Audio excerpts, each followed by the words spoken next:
Hi అండి, welcome to my channel Bona gallery. ఈరోజు ఏం స్పెషల్ చేస్తున్నాను నేను అంటే మీరే చూసేయండి. ముందుగా అయితే పల్లీలు వేయించుకుంటున్నాను. పల్లీలు వేయించుకునేటప్పుడు సిమ్లో పెట్టి వేయించుకుంటే కనుక టేస్ట్ బాగుంటుంది, లోపల వరకు వేగుతాయండి.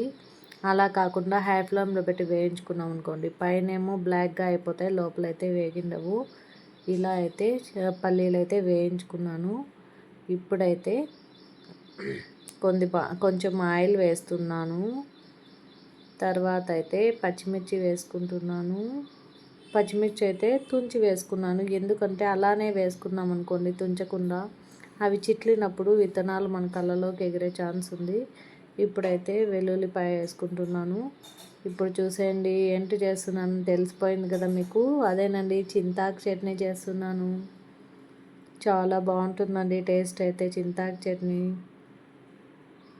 సీజనల్ ఇది కదండి, ఇవి మళ్ళీ మళ్ళీ దొరకవు కదా, అందుకనేసే ఇప్పుడైతే ఇవన్నీ మిక్సీకి వేసుకున్నాను.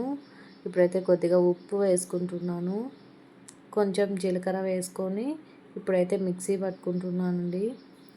ఇలా మిక్సీ పట్టుకునేసాను. ఇప్పుడు అదే పెనంలోకి మళ్ళీ కొద్దిగా ఆయిల్ వేసి ఆనియన్స్ వేసుకొని బాగా వేయించుకోవాలండి. ఎంత వేయించుకోవాలంటే కమ్మగా ఉండాలన్నమాట, అంత బాగా వేయించుకోవాలి. ఇవి కూడా సిమ్లో వేయించుకుంటేనే అలా బాగుంటాయండి, లేదంటే మంచిగా ఉండవు.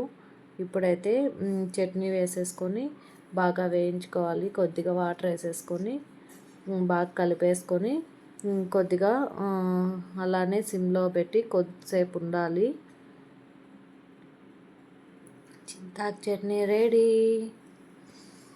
చింతాకు చట్నీ తిందురారా బామది. Thank you for watching.